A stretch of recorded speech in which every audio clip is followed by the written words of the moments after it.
1987 সাল থেকে বেগম খালেদা জিয়া এরশাদ হটাও শীর্ষক এক দফা আন্দোলন শুরু করেন। আন্দোলনের চাপে এরশাদ তখনকার সংসদ ভেঙে দিতে বাধ্য হন। বেগম খালেদা জিয়ার আপসহীন অবস্থান ও সুদীর্ঘ নেতৃত্বে দীর্ঘ 8 বছরের নিরলস সংগ্রামের মধ্য দিয়ে এক অভিনব গণজাগরণ সৃষ্টি হয়। 1990 সালের 6 ডিসেম্বর অবিস্মরণীয় গণ অভ্যুত্থানের মুখে স্বৈরাচার এরশাদের পতন ঘটে। বিচারপতি শাহাবুদ্দিন আহমদের নেতৃত্বে গঠিত হয় নির্দলীয় নিরপেক্ষ তত্ত্বাবধায়ক সরকার। তাদের অধীনে 1991 সালের 27 ফেব্রুয়ারি অনুষ্ঠিত জাতীয় সংসদ নির্বাচনে বাংলাদেশ জাতীয়তাবাদী দল একক সংখ্যাগরিষ্ঠতা লাভ করে। বেগম খালেদা জিয়া 5টি আসনে নির্বাচন করে 5টিতেই জয়লাভ করেন। তিনি বাংলাদেশের প্রথম মহিলা প্রধানমন্ত্রী হিসেবে 1991 সালের 20 মার্চ শপথ গ্রহণ করেন।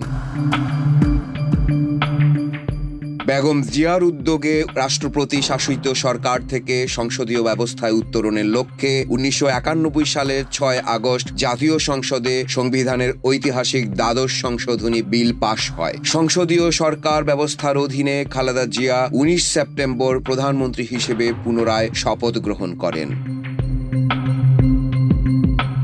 খালেদা জিয়া আরও দুবার দেশের প্রধানমন্ত্রী হয়েছেন। 1996 সালের 15 ফেব্রুয়ারি অনুষ্ঠিত ষষ্ঠ জাতীয় সংসদ নির্বাচনে বিএনপি জয়যুক্ত হওয়ার পর খালেদা জিয়া দ্বিতীয় মেয়াদে প্রধানমন্ত্রীর পদে আসীন হন। অবশ্য রাজনৈতিক সংকট উত্তরণের লক্ষ্যে ত্রয়োদশ সংশোধনীর মাধ্যমে তত্ত্বাবধায়ক সরকারের অধীনে জাতীয় নির্বাচনের বিধান সংবিধানে সন্নিবেশিত করে ষষ্ঠ জাতীয় সংসদ ভেঙে দেওয়া হয় এবং খালেদা জিয়া 1996 সালের 30 মার্চ একটি নিরপেক্ষ তত্ত্বাবধায়ক সরকারের কাছে ক্ষমতা হস্তান্তর করেন। পরবর্তীতে 2001 সালের 1 অক্টোবর সংসদ নির্বাচনে 4 দলীয় ঐক্যজোট বিপুল ভোটে জয়ী হয়ে সরকার গঠন করে। খালেদা জিয়া এই সংসদেও প্রধানমন্ত্রীর দায়িত্ব পালন করেছেন। 2006 সালের 28 অক্টোবর এই সংসদের মেয়াদ শেষ হয়।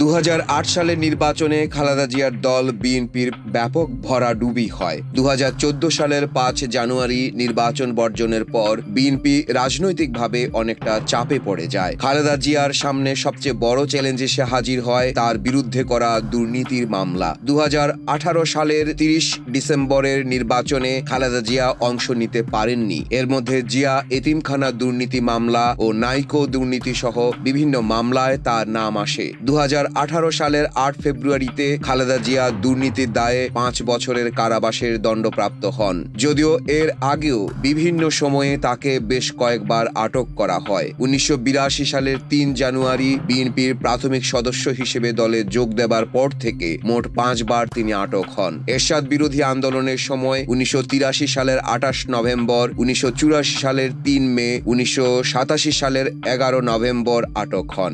111 সরকারের 2007 আগস্ট পর্যন্ত বিভিন্ন রাজনৈতিক দলের প্রায় 170 জন শীর্ষ নেতাকে দুর্নীতির অভিযোগে আটক করে। খালেদা জিয়াও রেহাই পাননি। এতিমখানা দুর্নীতি মামলায় সাজাপ্রাপ্ত হয়ে 2018 সাল থেকে খালেদা জিয়া কারাগারে ছিলেন। 2020 সাল থেকে তিনি স্বৈরাচার হাসিনা সরকারের নির্বাহী আদেশে কারাগারের বাইরে থাকলেও তাকে নানা বিধি নিষেধ পালন করতে হয়, যার মধ্যে ছিল রাজনীতিতে অংশ নিতে না পারা, বিদেশ যেতে না পারা সহ আরো অনেক অঘোষিত নিষেধাজ্ঞা।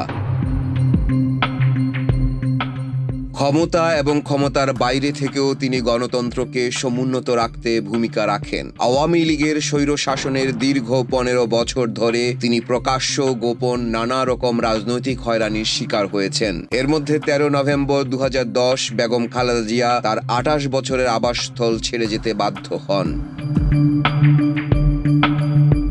2024 সালের আগস্টে ছাত্র জনতার অভ্যুত্থানের মাধ্যমে আওয়ামী লীগ সরকার পতনের পর সকল মামলা থেকে তিনি মুক্তি পান। রাষ্ট্রপতির আদেশে তাকে মুক্তি দেওয়া হয়। 5 আগস্টের পর খালেদা জিয়ার বিরুদ্ধে থাকা জিয়া অরফানেজ ট্রাস্ট ও জিয়া চ্যারিটেবল ট্রাস্ট 2টি দুর্নীতি মামলার সাজা রাষ্ট্রপতি মওকুফ করলেও বেগম খালেদা জিয়া আদালতের মাধ্যমে এসব মামলা নিষ্পত্তি চান। এরপর যথাযথ আইনি প্রক্রিয়ায় 27 নভেম্বর 2024 তারিখে তিনি এসব দুর্নীতি মামলা থেকে খালাস পান।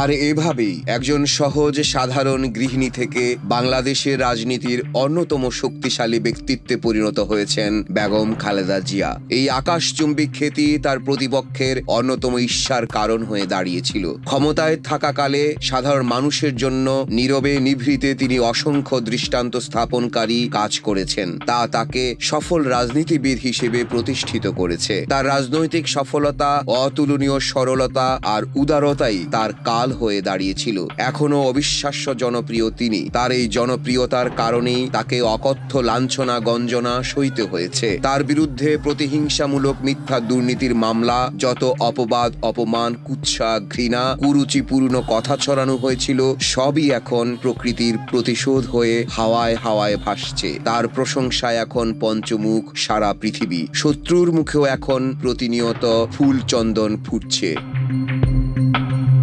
মাহফুজ জুয়েল, বাংলাদেশ প্রতিদিন।